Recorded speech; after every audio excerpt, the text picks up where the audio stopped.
নমস্কার বন্ধুরা, পারমিতার হেসেলের আরও একটা নতুন ভিডিওতে আপনাদের সবাইকে স্বাগত জানাই।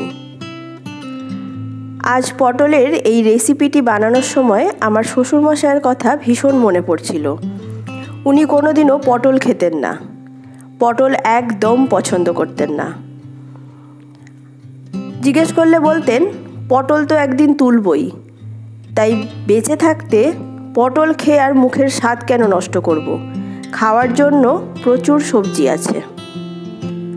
আর আমি পটল নিয়ে এসে দই পটল, পটলের দোরমা, পটলের ডালনা, পটল চিংড়ি, সে যা নানা রকম হয় সবই বানিয়ে ওনাকে খাওয়ানোর চেষ্টা করতাম। উনি কোনোটাই খেতেন না। আজকে আমি পটলের যেই রেসিপিটি আপনাদের সাথে শেয়ার করছি, শুধুমাত্র এই রেসিপি আমি বানিয়ে ওনাকে খাওয়াতে পেরেছিলাম এবং উনি খেতেন আর বলতেন ভালো হয়েছে। বাজার থেকে পটল এলে উনি পটলের এই রেসিপিটি বানাতে বলতেন। খুব অল্প পরিমাণের খেতেন, কিন্তু এই রেসিপিটি উনি পছন্দ করতেন। এখানে আমি দেখুন 500 গ্রাম পটল ভালো করে ধুয়ে খোসা ছাড়িয়ে নিয়েছি। এবার এই পটলগুলো আমি 4 পিস করে নেব, লম্বা করে এভাবে 4টে করে পিস করে নেব। শ্বশুরমশাই আর আমাদের মাঝে নেই, তবে পটলের এই রেসিপিটি বানালে আমার ওনার কথা ভীষণ মনে পড়ে। আমাদের বাড়িতে এরকম অনেক সদস্যই আছে যারা পটল একদম পছন্দ করে না। আর বাড়িতে পটল থাকলে আমরা নানা রকম এক্সপেরিমেন্ট করতেই থাকি।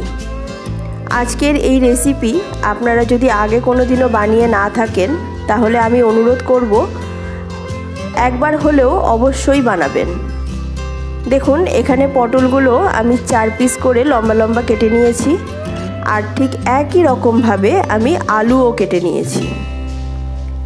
এখানে 2টো আলু আমি লম্বা করে কেটে নিয়েছি। পটলের দানাগুলো যদি বেশি বড় হয়ে থাকে তাহলে অবশ্যই ফেলে দেবেন। আমার পটলগুলো কচি ছিল, তাই আমি দানাগুলো ফেলিনি। অনেকেই দানা পছন্দ করে না, সেক্ষেত্রেও পটলের দানাগুলো আপনারা বাদ দিয়ে দিতে পারেন। এখানে একটা মশলা তৈরি করব। নিয়ে নিলাম 2 চামচ পোস্ত, 1 চামচ সাদা তিল, 1 চামচ সাদা সর্ষে। একটা মিক্সিং জারের মধ্যে এই মশলাটা নিয়ে একবার শুকনো গ্রাইন্ড করে নেব। তারপরে এর মধ্যে দিয়ে দেব 2টো কাঁচা লঙ্কা আর বেশ কিছুটা ধনেপাতা। ঝালটা অবশ্যই আপনারা আপনাদের পরিমাণ অনুযায়ী বাড়িয়ে অথবা কমিয়ে নেবেন। সামান্য জল দিয়ে এর একটা স্মুথ পেস্ট তৈরি করে নেব। দেখুন, পেস্ট আমার তৈরি হয়ে গেছে। এবার চলে যাব পরের স্টেপে। কড়াইয়ে সর্ষের তেল ভালো মতন গরম করে নিয়েছি। এবার এর মধ্যে দিয়ে দেব 1 চামচ কালো জিরে। কালো জিরেটা গরম হয়ে গেলে এর মধ্যে প্রথমে আলুগুলো ভেজে নেব। আলু যেহেতু ভাজা হতে একটু বেশি সময় লাগে, তাই প্রথমে আলুগুলো ভালো করে ভেজে নেওয়ার পরে দিয়ে দেব কেটে রাখা পটল। লবণ অথবা হলুদ কোনোটাই আমি প্রথমে দেব না। লবণ একবার দিয়ে দিলে আলু আর পটল ভালো মতন ভাজা হবে না। তাই প্রথমে আলু আর পটলটা ভাজা করে নেওয়ার পরে এরপরে দেব স্বাদ মতন লবণ, সামান্য হলুদ আর সামান্য কাশ্মীরি লঙ্কার গুঁড়ো। মশলাটা খুব ভালো করে আলু আর পটলের সাথে মিশিয়ে নেব।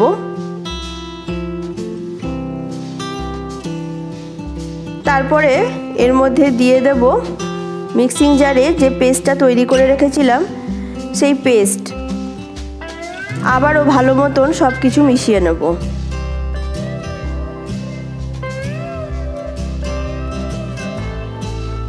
মিক্সিং জার ধোয়া সামান্য জল দিয়ে দেব।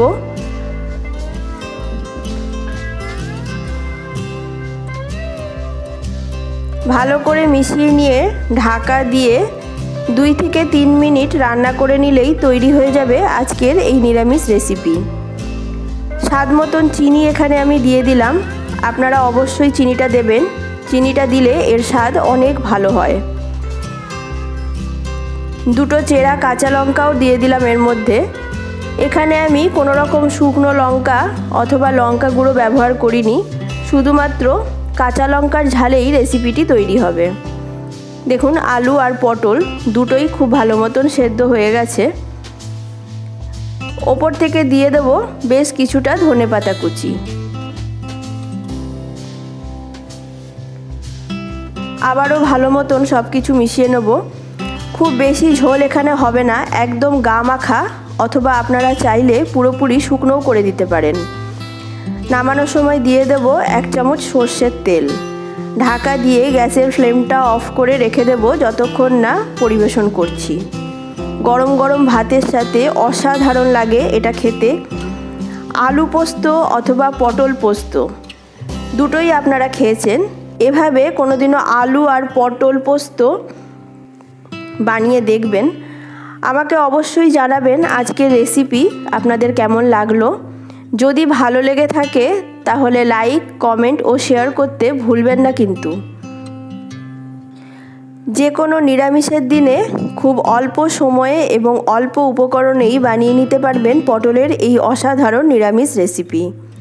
আমার চ্যানেলে নিত্য নতুন রেসিপি দেখার জন্য চ্যানেলটি সাবস্ক্রাইব করে পাশে থাকা বেল আইকনটা প্রেস করে দেবেন। তাহলে আজকের মতন আমি আসি। আপনারা সবাই ভালো থাকবেন, সুস্থ থাকবেন। দেখা হবে পরের ভিডিওতে। নমস্কার।